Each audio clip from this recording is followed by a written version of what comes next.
Are you a fan of bone-chilling tales and spine-tingling suspense? Do you long for the days when horror zines ruled the night, delivering terror and thrills with every page? Then you need to check out Worms Horror Zine. Worms Horror Zine is your ticket to a time when horror was raw, gritty, and downright terrifying. This throwback to the classic horror zines of the 70s and 80s is packed with original horror fiction that will keep you up all night. But that's not all. Inside each issue, you'll find chilling articles, devilish games, mind-bending puzzles, and so much more. Each page is a journey into the unknown, crafted by writers and artists who live and breathe horror. Whether you're a longtime horror fan or just discovering the genre, Worms Horror Zine is your ultimate companion for all things creepy and crawly. And guess what? Worms Horror Zine is proud to sponsor the Right Brain Cafe podcast. So, while you're feeding your creative spirit with this podcast, why not feed your darker side with Worms Horror Zine? Visit bookwormshorror.etsy.com and get your worms today. Unleash your inner horror fanatic with Worms Horror Zine, if you dare.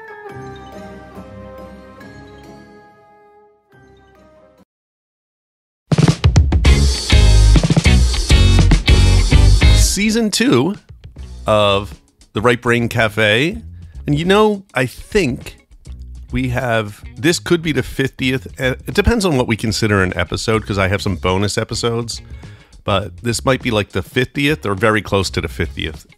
Wow. I know. Really? Yeah. That's cool. It is cool. So let's just call it that. I've had a few people confess that they are listeners. They might not comment, but they confess as if it's something they should feel guilty about? No, but they just let it drop. You know, hey, I was listening to your podcast. I'm like, oh, really? That's cool. What we're going to talk about today is, well, you want to explain what happened with NaNoWriMo just recently? Yes, this is a hot topic. So NaNoWriMo, which for anyone who doesn't know, stands for National Novel Writing Month. Yep. And I was surprised I did a little search about it, Google search, and I was surprised that it was started in 1999. Wow. That's how far back it goes. Yeah, I was surprised. By just a group of friends who started a website as a way of encouraging each other to write a novel for the month of November, which also I always thought the choice of the month of November was always a little odd, but okay, just because it's a busy month. Yeah, but I think they probably thought like nano sounds better than like octno or any other month. I never actually liked NaNoWriMo. I thought it was a weird name, but it caught on and it grew to like 500,000 people participating in this event, and including myself. I went back and looked at my account before I deleted it, which I'll get into. I can't support it. I'm on the bandwagon now of people leaving, but my first project was in 2016, which was a long time ago now. And I wrote my novel, Black Magic, during my first NaNoWriMo. And what I really liked about it was the encouragement, the feeling of community. It was fun. It gave a sense of satisfaction to meet a goal every day. And it was a challenge. Now, I have used it actually. I don't know if I've done it every year, but I've done it a lot. And then this summer I did my camp nano to finish my latest novel, Final Dress. So I have been an active member. Mm-hmm. So it's sad to see what happened, which was, I'm not sure what part of their website this appeared in. I thought it was on X that they actually posted. Was it maybe on X? I thought it was that they put it on like some social media, but I'm going to let me read. I thought it was okay. Yeah, because I have the original statement, and then they've also edited the statement for clarifications because of the backlash they received. All right. So this is what I have here. It says, we also want to be clear in our belief that the categorical condemnation of artificial intelligence has classist and ableist undertones, and questions around the use of AI tie to questions around privilege. Right. That is the part that I think people are upset about. Before we get into that, I want to talk about real quick, very quick, and this is not related. You and I went to the Doylestown bookshop, and we went out. We met a lot of authors in the horror universe because it was called Dark Ink, and it was like horror authors, and they were there to talk and then sign books. And the reason why I'm bringing this up is I just want people who are listening that if you're into art and you're creating, get out and have some human connection, because I think that was very valuable for us to go there. It was fun.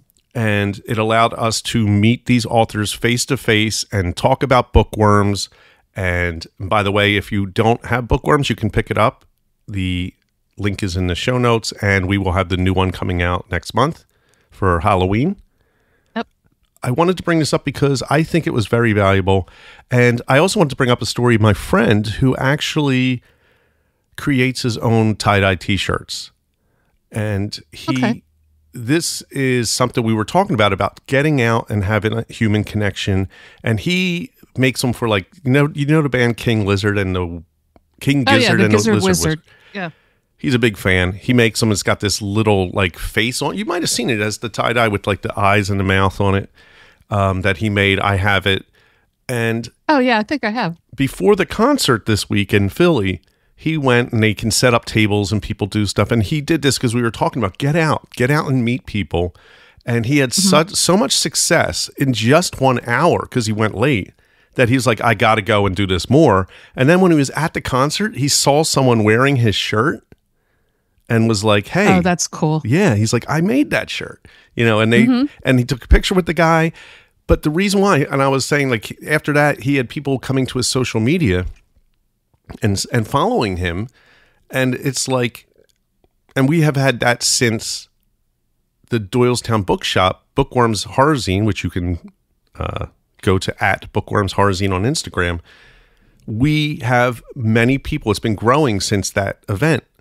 Yeah, it has. And it was nice to talk to some newer, writers who are interested in the zine, and we got some of their submissions, and it's very cool. And it's just a world of difference between just having an Instagram and trying to get people to follow you versus I have met you in person. We had a great conversation. Now you're following me, but you know me.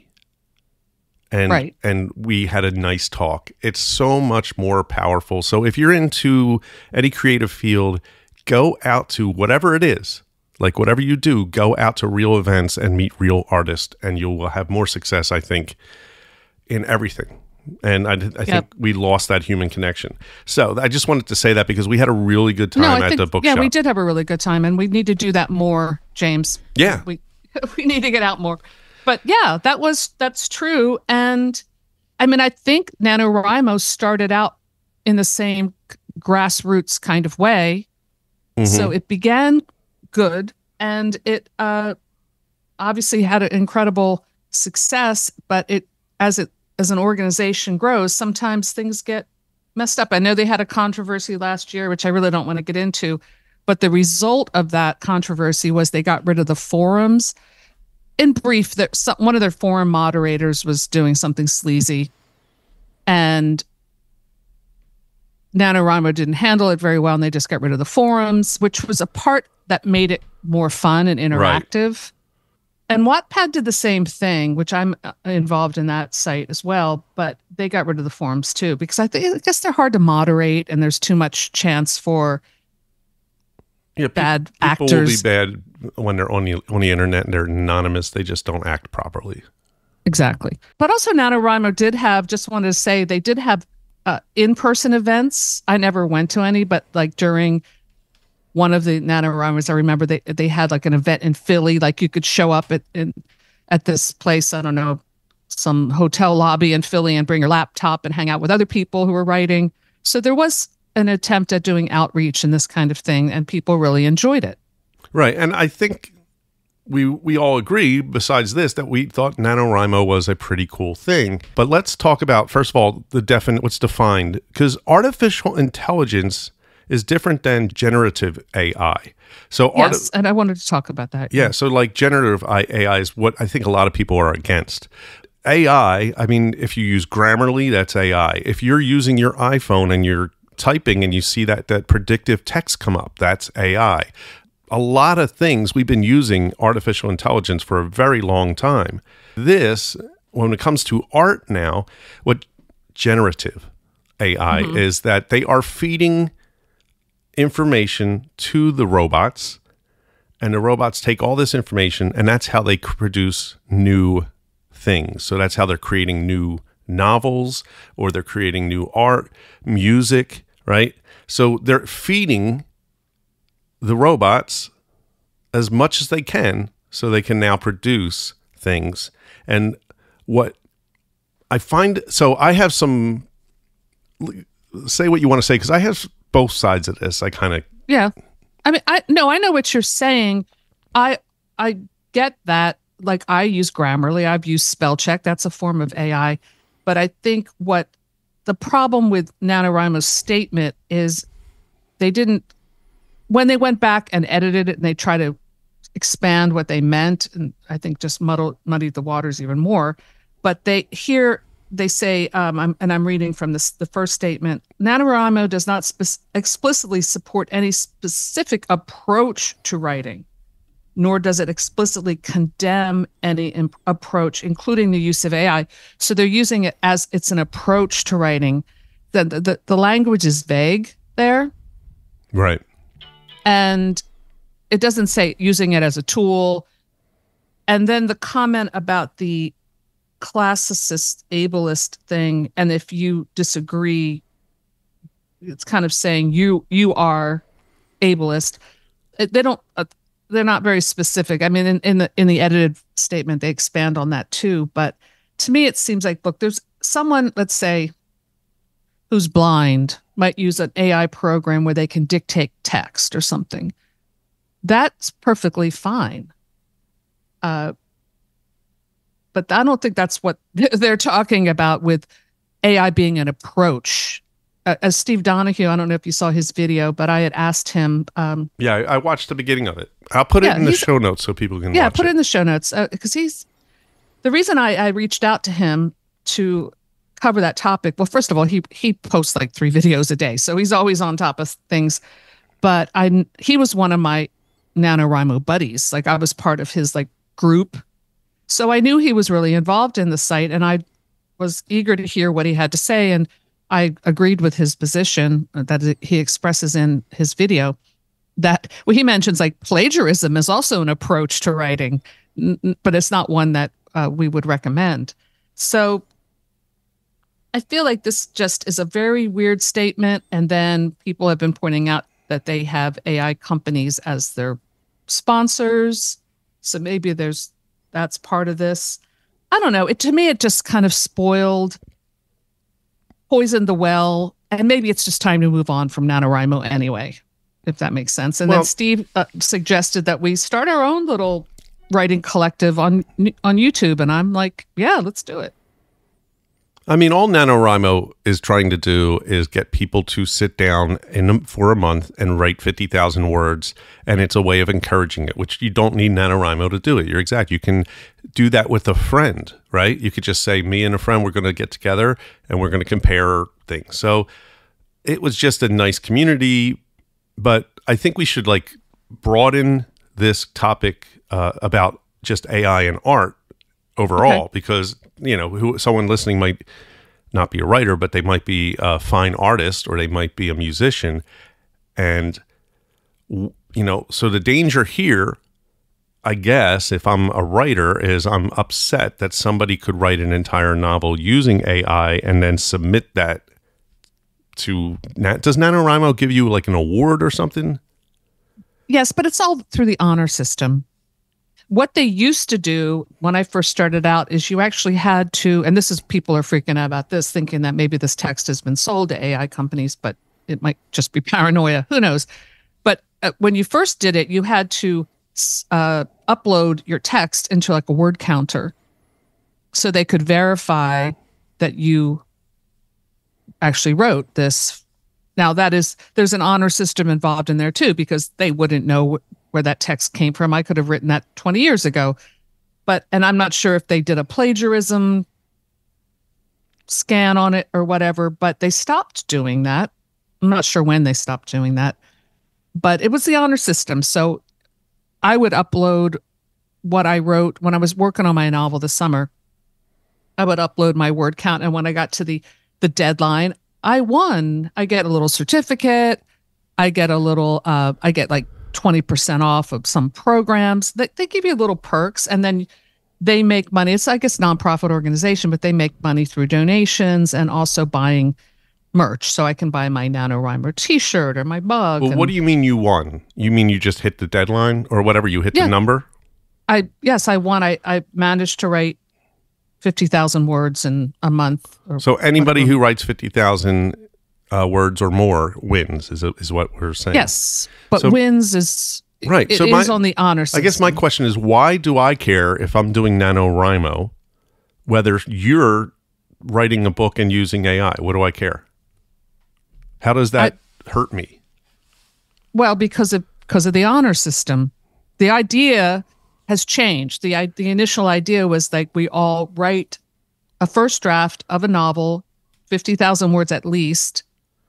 We're writing our own words. That was the whole point. Like, we can do it. You can write 1,600 words a day. You can do it. If I just put it in an AI and it spits out 1,600 words, well, I would consider that cheating. And now I don't want to participate in a game or a contest or whatever you want to call it, or even a group activity where now the rules have changed. Yeah, but you don't lose. Matter. You don't lose if they No, I cheat. don't lose, but I feel that this site has lost. It's lost its original purpose.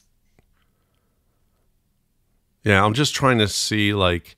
No, I know what you're saying. I mean, I think if somebody... I don't it's one of those weird things, like, who would sit there and do NaNoWriMo by just telling AI to create 1,600 words today, and then, like, that person has got to be really out there. You know what I mean? Yeah. Like, well, look, maybe people use AI. I've never used it that way. I've never fed ideas into an AI and see what spits out. I'm not really sure how the process is, but I guess it can be used as a tool. Like, maybe I just write one sentence about what my story's about, and then that expands into several paragraphs. Yes. And I guess why I wouldn't like that is, like, if I'm a kid at school and I actually do my work and I get a good grade, and then someone cheats and gets a good grade, I do care about that. But it's not fair. Kids cheated at school prior to AI.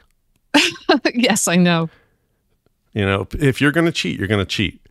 And I think the word that NaNoWriMo used, what was it again? That it's a what was it? A process or approach? Approach. I think what they should have said is it's a tool. A tool, yes. I could get behind that, because I've used Grammarly as a tool to check paragraphs and stuff.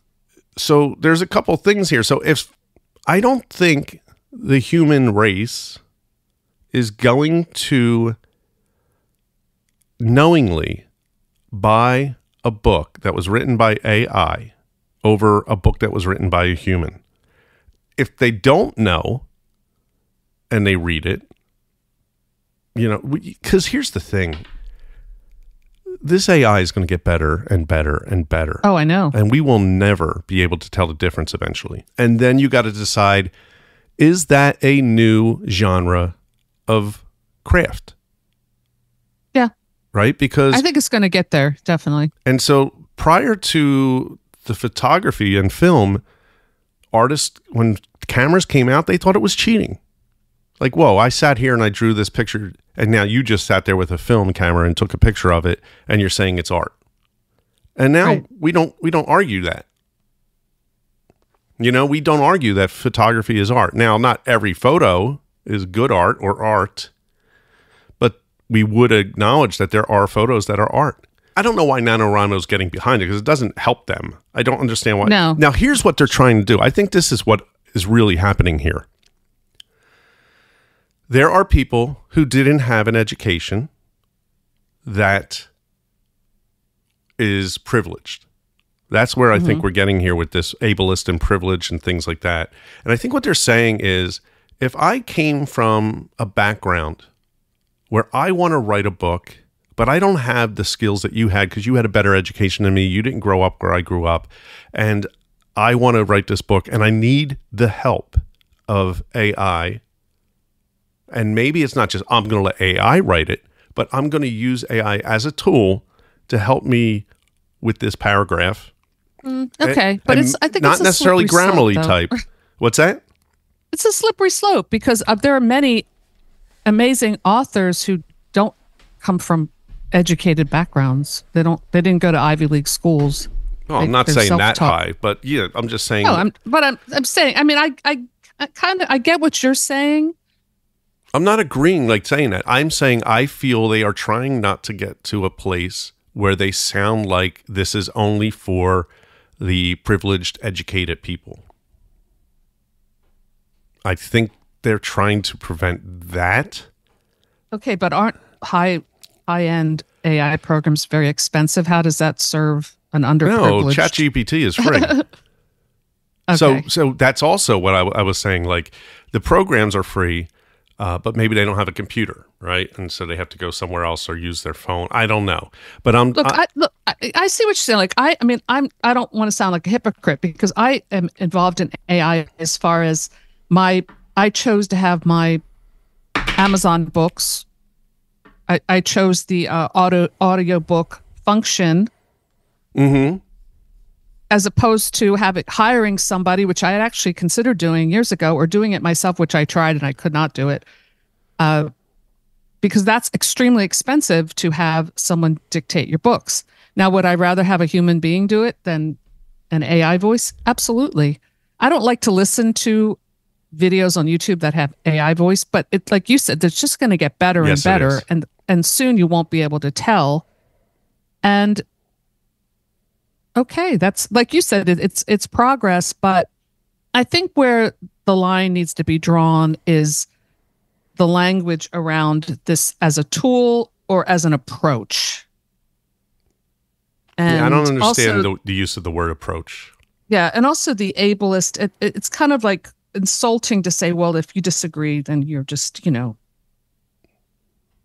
I do think that's a snob or something. But I think maybe somebody had said something to them, this company, like, hey, you know what? You're only for the privileged because, I want to use AI, and I don't understand that.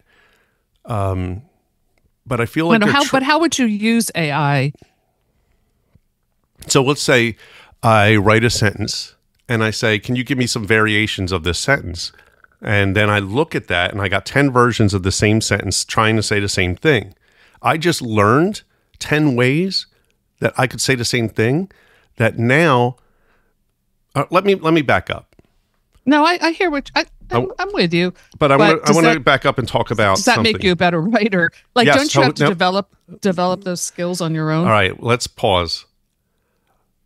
You, as a writer, Regina, grew up reading books. Yeah. You read a lot of books. You wrote stuff. And you got better from reading. And that is all AI is doing at an extremely fast rate. So what it's doing is AI is learning from, and that's another controversy, is where are they getting the books? Like, how is that legal? What I'm saying is that using it as a tool of saying, here's a paragraph, rewrite this paragraph and make it funny. And then using that and saying, so this is how it would be done, is no different than reading a book. Now, if you take that paragraph and just paste it, right, there's a difference there, because then you're just like, you didn't really write it. But if you're using it as a tool that says this, and I'm like, I really like the way that sentence sounds, like I'll read something in a novel and be like, I love how he did that. Like, they tell you that do this, like read other people's work. And it was actually said at the, I don't know if it was at the event you were with me at Williamstown Bookshop or the next one I went to, but somebody asked, how do you write scary? And I don't know, I think Chapman might have said something. It might have been when you were there. And he said, find a book that you think is scary and then look at how they wrote that and dissect it to find out how they did that. Right. And so okay. But that's all part of the writer's personal development. Right. And so what I'm saying is that AI is a tool that may help me learn how I could make something scary by telling it, take this paragraph and make it scary and see what it does.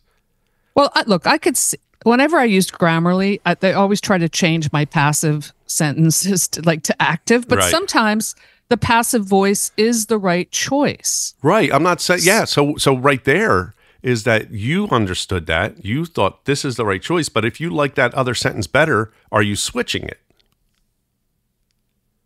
I mean, I hear what you're saying, and maybe this is a question of, well, someone who's not privileged can't afford to hire an editor, but I think they needed to be a little more clear what they meant. But why is an editor any better than a computer?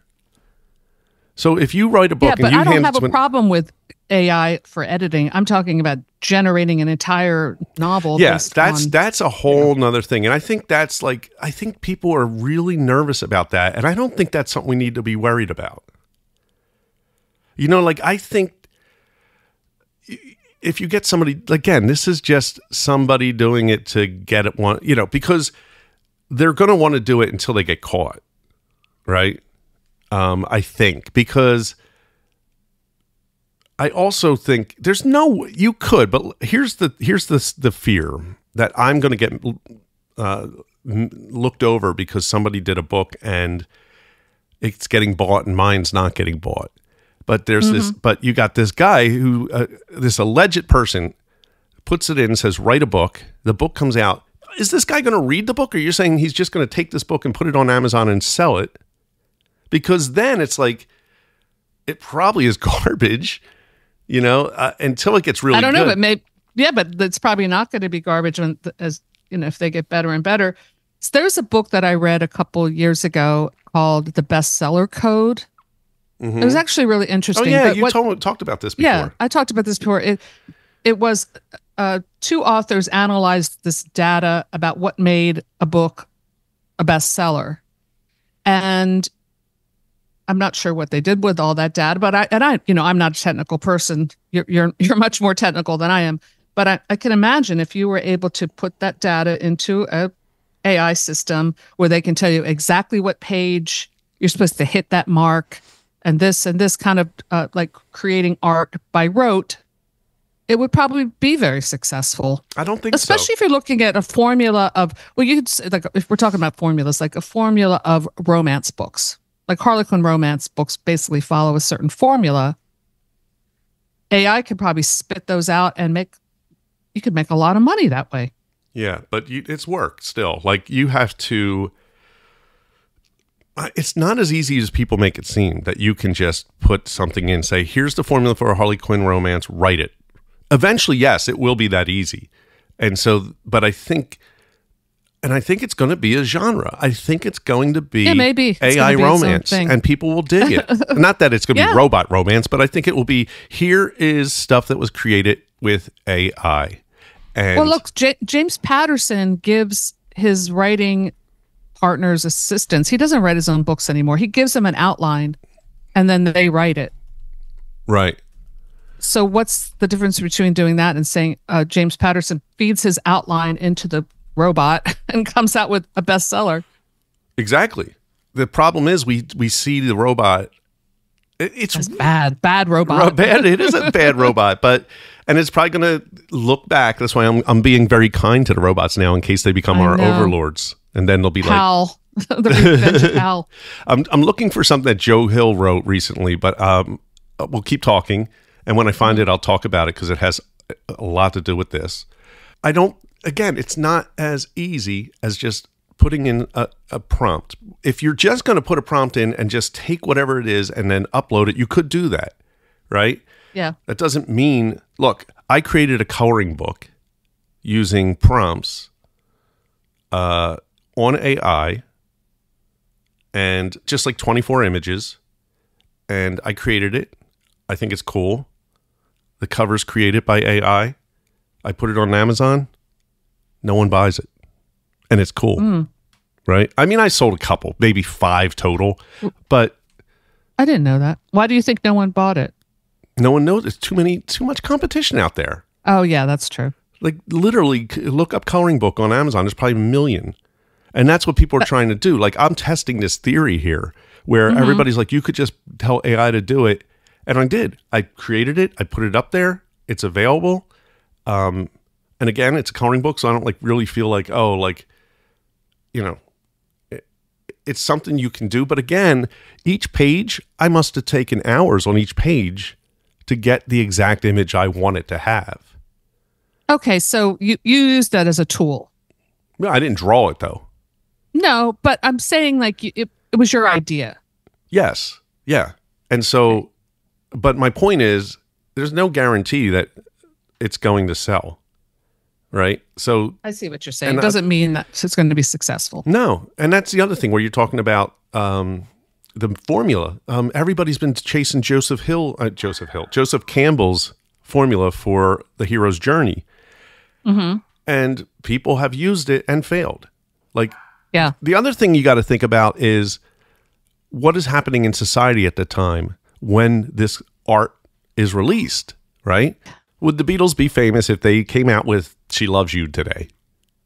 I don't think so, but it's because of the time, you know, a lot of things happen. Nirvana happened at a specific point in time where people are like, I'm sick of hair bands, you know? Like, well, that's true of all art. Yeah. So like you can't just say I'm going to create this and it's going to be successful. So I don't fear the competition. I don't fear that someone's going to do this without getting caught. You know, like I know what you're saying. And I think that the company should have approached this a little different, NaNoWriMo. But, you know, I agree with your point about having the AI do your audiobook, because it's true, as an independent artist, it is extremely difficult to market yourself and to get things done. That AI is a great tool for the independent artist who doesn't have the money that the publishers do. You know, I mean, I would say like, how is like that could be the idea of saying if you don't want AI, you are privileged. And who is privileged? The publishing companies are privileged. They have the money to sit there and create audiobooks and have big marketing plans and things like that. As a independent artist, if I want to post something and I don't want to hire a graphic designer to do that, I can use AI. If I want to have my audiobook. I don't think there's anything wrong with that. Right. But somebody who's a logo designer or a graphic designer might think there's something wrong with it. Well, like you said, people, you know, the telephone killed letter writing. I don't know, like the art of letter writing. It's always going to change, and there's going to be progress. I think, and I'm not against AI. I want to make that clear. Well, I think I think that with I'm just saying for NaNoWriMo specifically, they lost their purpose with this statement, and that's why people are parachuting. And it's like, it's fine. Maybe this is just the end. That was a fun era, and now it's over. So we do bookworms, and we have a specific way of doing bookworms. If 5 years from now we decided let's put it up as a PDF file, people can download it. Yeah. I think that's an example of us. That is an example of us no longer using our core values of what we feel bookworms. And I think that is why NaNoWriMo had these core values. And although I don't know, I'm still trying to figure out what is the problem with somebody. I agree. If somebody just sits there and uses AI to fake their way into making a book just so they can get those goofy rewards, that's wrong and that's silly, but I can't imagine the majority. It's probably less than 1% of people doing that. True. I just think it just has kind of killed the spirit of what made it cool to begin with. And maybe it's just been gradually losing the coolness the more corporate it became, which happens. Yes. And it's just kind of like, okay, we're doing something different. Like if you and I decided to do a really cool art project, which I could see us doing this using AI, that would be the core value of the project. But if we suddenly switched bookworms into something then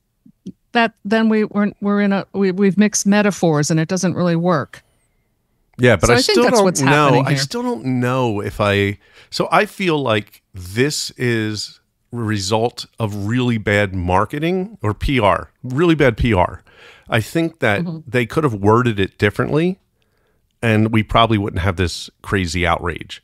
That's true. I think Yeah. they worded it really badly because I'm still trying to say, like, if an author is very good at grammar and writes the entire book and understands everything in their head, because I guarantee you, when Grammarly started, people were probably like, "Oh, that's cheating," you know. And I don't think it is because they would use an editor, you know. Like it's just I don't think it is either. Like Anne Rice said, she was a terrible speller.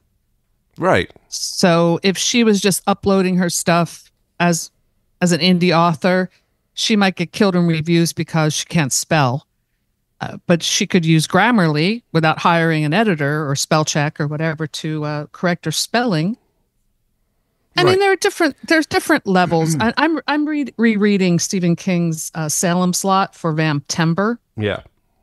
I'm doing a little read along. If anyone's interested, you can find out more on my YouTube channel about that. But I'm reading, and I probably read it. I've read it a few times, but probably the last time I read it was a couple of years ago. And I just love King's small town characters, that kind of those crusty New England characters, and the local color and all of that. And that's very much part of his writing. I don't think AI can replicate that. I hope that they can't replicate something like that, because that's very personal to him, having grown up in Maine. And I trust that he knows what he's talking about with these characters. So I think I will always go for the human approach, I guess is what I'm trying to say. Although AI has some cool things, and it will probably only continue to develop in a very cool way. Yeah. I think what people need to understand is it's not going away. It's going to get better and smarter. And it will be able to recreate a Stephen King novel, I believe. I think it will happen. But I think that what the industry needs to do is be very transparent about how things are created. Now, if you are on Instagram, and you post something, I think there's a thing you're supposed to check if it was created with AI. Yeah, they have that in Amazon too, before you upload a book. Yes. Yeah, Amazon has that too. And they probably have software that detects if there is AI generated. I'm not sure if they do. All right, someone wrote, using AI to complete NaNoWriMo is like running the New York Marathon by splicing together footage of other people running it. I think I understand that. It was like a fun honor system type of thing. Like no one would really know if you were cheating or not. I don't want AI to write books. I want AI to do all the things that get in the way of writing books. Exactly. That's a really good point. I know that a lot of people said this, like, use AI to do things that I don't want to do, right? Have AI, do something, especially with, like we were talking about, if you're an artist and you want to promote your stuff, use AI to create a funny meme, or whatever, to talk about your book or something, so you can spend more time doing your art, right? Because every artist doesn't want to spend all this time promoting. It's not fun. I think AI can also be a thinking tool, like you were saying about show me different ways to construct this sentence, and that could be a good learning tool. Yeah, I also think it's a way of getting the cobwebs out, where it's like you're sitting there in front of the screen, you just say, "Hey, do this," and then you read it, and you're like, "Oh, you know what? That's a pretty cool idea." Or throw me some ideas. Where I'm stuck, Like that's a tool. I've never used what is it called? Chat GPT. Yeah. GPT. But let's say you're using it to what is a small town in Maine near this part of the world, like using it like that as a research tool. Yes. Yeah. It's another great reason. Yeah. I mean, I use the internet for research, as every writer does. Back in the day, you'd have to go to the library with a notebook, which I romanticize those days. I did love the quiet, going to library and doing research, but we have a lot of tools that are AI and computer generated that we probably take for granted now. Now, Apple's coming out this month with something called Apple Intelligence. So it's AI, but it's Apple Intelligence. And what it's going to do, it's not really much more than what's already out there, but Apple's doing it, so they're just going to build on it. But if you're about to send an email, you can have AI look at this email and it say, well, make it sound more professional, right? And it'll work that out for you. Right? And I love it for emails, you know? Okay, I could see that because that's a business interaction. You want to make sure you sound a certain way. Yeah, exactly. And the younger generation sees AI as a tool to help them write better, right? Right. But are they not learning how to do it? I don't know. I mean, I think from what they said, they are learning. They're saying that when AI fixes stuff, they're saying, oh, all right. And then by next time they know I'm going to use that version. Okay. So I think they're saying they are learning from it. Again, I think there's an irrational fear about AI when it comes to creativity. I think we don't want to be replaced, James. Yeah, but it's not. I don't believe that's going to happen. In fact, I believe that everybody who's listening, your art will be more valuable because of this. People will be paying more in the future for art that is created by humans versus that human touch. Yeah, because AI is just going to be a commodity. It's just going to be like, okay, here's a book that was written by AI, and guess what? You could buy it for $1, you know? Because you don't have to pay, you know? Right. And can AI innovate? Look, AI, you are no different from AI, Regina. Thank you. You're just a slower version of it. Okay, thanks for reminding me. Yeah. We all are. Does it know my pain? No, I mean, so what is it going to bring the insights that I've learned and my sense of humor to the page? You're unique. Then why should I try? You're still going to be uniquely Regina, but an AI is going to be uniquely that AI once it's put into a place where, I mean, you got to really think that the AI is just a brain, right? This is a brain that is learning, and that brain's just going to get better and better at learning. And then what is it feeling? But that's the thing. What happens? How do we define that? That's what's going to be the big change, is how do we define whether AI is alive or not? What determines that? What if it can feel eventually? Right? And we're not even there, but when that will happen, where we're going to have to make a decision, like, does AI have rights? Well, you know, in Dune, I'm not an expert on Dune, but I read the book and saw the first movie. That's, I don't know how many years in the future, 5,000 years in the future, where they banned technology of certain types, like computer technology, because something went terribly wrong. You know, I mean, it's a thing of science fiction, and I love thinking about it.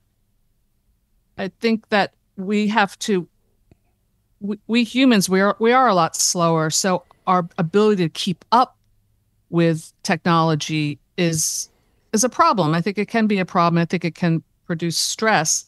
So there's always going to be different waves of back to nature movements that we've seen in the past, where, you know, let's just get back to writing. I mean, we've done that with bookworms. We're tired of being online so much. So yes, and we're doing something that is tangible, just like the in-person visit. So that has a whole new a newness to it, and there's something exciting about it because it's different. It's something we're not used to because we're so much online now. So there's always, I think, that these waves, and I think that's a very good thing when it comes to creativity, to be fluid about it. Yeah, there's a book. Let me go to Amazon because I have it on my wish list. It talks about these waves. Well, like the arts and crafts movement in art in the early 20th century, where suddenly factory-made furniture seemed bland, and there was a movement to go back to handcrafting, and those pieces are really special, and they're very valued. So I think that there will always be, I hope, a value in the human touch. I don't think we can. I mean, like you said, you can make like a computer portrait of like a Mona Lisa in probably 5 seconds, but it's not the same as the original. Well, that's a good question. In my opinion. What's the difference between the original Mona Lisa and a skilled artist who can paint an exact replica of that, and you can't tell the difference? There is a difference, I guess, but what do you think the difference is? Well, one is original and one is yeah, but you're looking at it. What makes one better? Oh, just by looking, I might not be able to tell. Right. Unless I'm feeling something, psychically with one object and not the other. I don't know.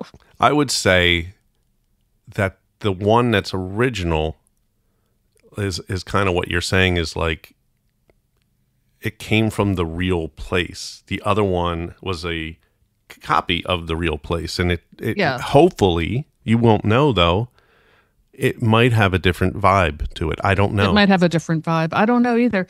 But I think we are with our online culture. We've dealt with just so much propaganda that I think the human mind is going to get really fatigued by it all. We don't trust it. We don't trust the messaging that we're getting because of the propaganda, whatever propaganda you're looking at. Like we were talking, like we won't mention which book we were discussing, but I think sometimes people like a book because they're told they're supposed to like a book. Yes. And that's or a movie. That was my thought before we got on here. The only way, I believe the only way a AI book will become a bestseller is that people started talking, basically being told they need to read this book. If there's going to be a headline that says, people can't believe how good this AI book is, it's going to be a bestseller because they're reading this and they're like, oh, I got to read this. Now, I would be curious about that. Right? And that's just a marketing ploy. That's them saying, okay, here's the headline so we can get a lot of sales. But that's what I mean. Marketing is propaganda. It's this thing, and we're constantly being told how we should think. Yeah. There's something. I always prided myself on being a free thinker that was, and a bookworm, and someone that like loved to read about history and make up my own mind. I feel like I'm being bombarded with messaging all the time. It gets to be, I know, and it gets to be really fatiguing in that I'm like, is this my idea or is this just something I'm repeating, or am I liking this because this person likes it? Or it's I think it's really good to step away from that and regroup just for your own mental sanity. Yeah. But maybe when people are young generation who are trained on this, there's no difference for them. Yeah. The book I was talking about is called The Fourth Turning, an American Prophecy: What the Cycles of History Tell Us About America's Next Rendezvous with Destiny. So it's kind of like you were saying, how things just keep repeating. And this book's about the theory of cycles of history and what past generations can teach us. And I think it's true. I think we're going to go, I believe AI will, one, make actual traditional art better, or not better, but more valuable. And I think that people are going to go back. Do you hear my dog going crazy in the background? So yes, but just a little bit. All right. He's still a puppy. There's 2 dogs going crazy. Oh, okay. You have 2 dogs? Yeah. The old one and the young one. Oh, yeah. I got that too. So I think that we're going to get back. I think you were just saying about being on the internet, being bombarded. We're going to go back to, hopefully, a place where we go out and we have human connection, real human connection in the real world. And we go out and we look at real art. We read real books. I think that's definitely happening, and it's starting. And we can't avoid the technology that's going to be there. And there will always be bad actors. There's always going to be bad actors who are going to try to exploit whatever they can. But I think that's a very small group, and that if you're just using AI as a tool, and if you can create a comic book or a cartoon or coloring book and you used AI and you can make a lot of money, more power to you. What do I care? You know what I mean? Yeah. Life's hard. I know. And I don't have a I just, like I said before, I don't have a problem with AI, but I think that it is something to think about in terms of what is just bringing it back to NaNoWriMo, like what is the purpose of a writing collective if people aren't really going to be writing? Yeah, and I think, again, I don't think that's going to happen. And also, I want to add to my last statement is you have to be transparent that you used AI. Like that has to be up front. Not in NaNoWriMo, but I'm saying if you're going to create a book and you're saying, I'm going to create this all with AI and see if it sells. I mean, that'd be a fun experiment, see if it happens. Yeah, it would. But be upfront and say, this was created with AI and see if you like it. But I don't understand the mind that's going to say, oh, I'm going to fake my way to NaNoWriMo's 50. Like, I don't understand. I'm gonna get that certificate, and they're not gonna know the difference. Yeah, I don't get it. I don't get what you're getting out of that. And if that gets you something, whatever, I think. I guess people who are jumping ship don't want to be part of that. Like, that's not what we signed up for. I get what you're saying. I don't think it's happening.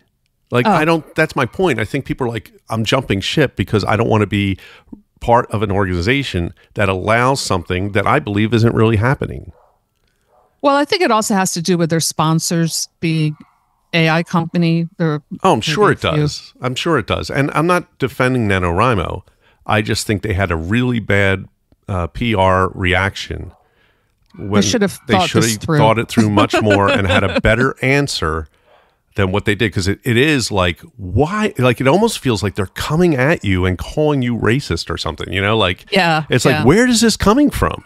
Why are you going into classist and ableist and where is that coming from? That language is very strange. It's very strong too, and very strong, and I don't understand where that's coming from.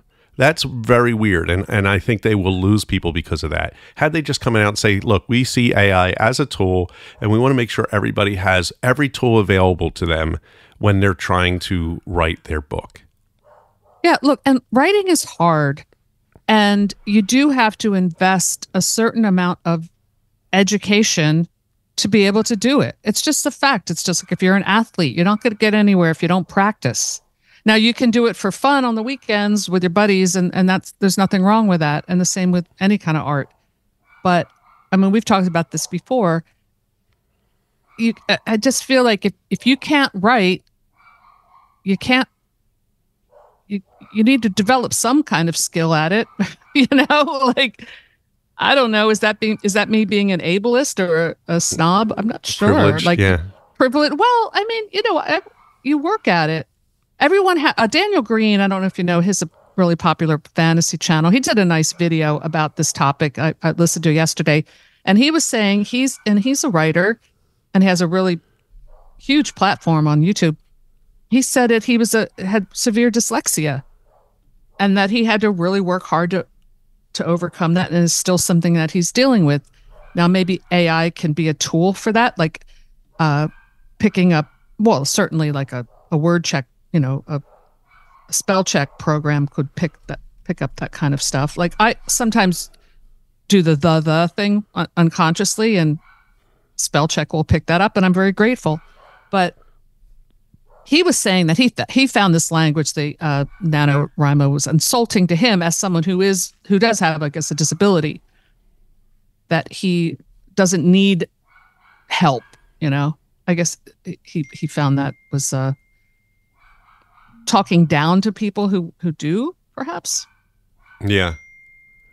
Now we have something. Like I said, like what the example I was using for someone who can't see, if they use a dictating program that's going to fix all the language, then that's a tool. I have no problem with that kind of tool. So I'm going to read this that Joe Hill posted about this. It says, okay. And I'm going to put the link that he put in the show notes, but it says, in the aftermath of NaNoWriMo's pompous and very silly statement about the use of AI, this essay by Ted Chiang in The New Yorker seems even more essential. It's the sanest piece of writing on the subject of LLM and generative AI that I've seen yet. Reading it, I feel refreshed as if a fever had broken and left me feeling well again. So this is kind of the cure if you guys are worried about it. And it says why AI isn't going to make art. And I will read that, but I'll post it in the show notes because I have a feeling it's kind of a lot of stuff I'm saying. I don't think it's something you need to worry about. Is that the one you sent me? No. Okay, no, that was a funny I tried to read thing. one. Was that the New Yorker? That was also the New Yorker. Okay, it was behind a paywall and I couldn't see it because I look at. Oh, I thought they let you at least have one free that you could look at. They do, but I look at New Yorker stuff too much. Okay. But Joe Hill put something up, and I can't find it. But what it is exactly is a disclaimer he has to write that says you cannot use this book to feed it to the robot. I just had this image of this like 1950s looking sci-fi robot with his maw open and someone shoveling in paperback books. But here we should do an AI graphic of that. Oh, yeah. Maybe I'll do that. We should do that for the thumbnail for this. Yes. For this podcast. All right. So here is Joe Hill's thing. He says, I have been seeking some language to go on the copyright page of the new book and retroactively add it to the earlier books. Here's the quote. The author does not permit the use of this novel for the training of AI, large learning models, or other generative software used in the creation of creative work, and asserts such applications are not to be considered fair use. And he says, I want it to be on the record that I'm not okay with it and I don't accept it. And that I don't agree with. Like, I mean, I do see like you reading a Joe Hill book is training you, but can they use his book to train the AI? No, I don't think they could unless they want to pay somebody to do that. No, yes, I agree. It says intellectual property. He owns it. Right. So you can't but they have been doing that. That's how they get so smart. That's how they've just been feeding all these books. I know. There is something creepy about that. Yeah. Like, give me a book in have a Joe Hill style or a Stephen King style or an Anne Rice style. Well, so that's not what it's meant. You can do that, but that's the idea between getting millions of books and putting them into the robot is that it will develop its own style. Just like you reading thousands of books will develop your own style. And so, but it's not only coming from the books I read, it's coming from me and my soul. And does that robot have a soul? Well, we don't know that yet. That's going to be a debate. That'll be a future Right Brain Cafe episode when I think maybe 10 years from now. We need I have not seen a good sci-fi movie in a really long time, like really good or sci-fi book that deals with this type of stuff. Well, they'll be out and they'll be made by AI. I know. Well, like that's that amazing scene in what is the Rutger Hauer, Blade Runner? Blade Runner, but I forget the name of his character, but we talk about like Tears in the Rain, that wonderful little speech he does before he stops working. Yeah.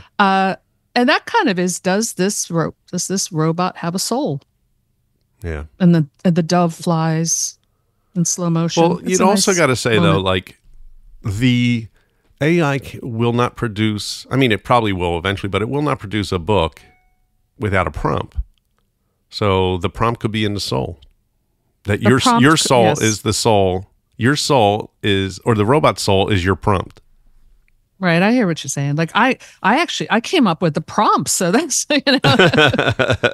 I fed it. You'd be like, tell me, write me a story about a sad girl in the 1970s who got lost in the woods and was eaten by a tiger or something. Yes, and you know what? I honestly, I think AI to me works better in like visual art than in writing, because there is something very modern art about feeding a computer some idea and have it spit it out. Like there's something very contemporary about that and kind of taking it to a pop art kind of level. Yeah. But I will say, like, I've used, like I'm doing a cartoon for the next book, Worms, and I've been drawing it, and I wanted to see, I told AI to create what I'm trying to do to see what it came up with, if there's anything I'm missing in mine. Mm-hmm. and it couldn't do it. It just would give me the worst responses. Like just really everything was wrong. And I'm like, I can't use any of this, Yeah. So, well, I think we talked a lot, and I will put as many links in the show notes as possible. Okay. Yeah, my it was a good dogs are discussion. going nuts, so I need to take care of them. And I don't know what's happening out there. Uh-oh. Yeah. They bark. Anybody walks by the house, it's like madness. I know, mine too. So, all right. Well, this is a good episode. Well, I had so much fun. It is a good episode. Me too. And I'm going to follow this story, and I enjoy reading people's response to this issue, of how the writers are responding to this, and see what happens. We'll see if Nano comes back with a mea culpa and say, we rethought our position. Yeah, they need to listen to this show to find out what they need to do next. And if you have an opinion about it, then you can find us on Instagram at Worms Horror Zine, and let us know what you think. I'll probably put something up as an image for this episode so you can respond to that and say, hey, I agree or I disagree. What are your thoughts? Yeah, we'd love to hear it. Yep. All right. Goodbye. Bye.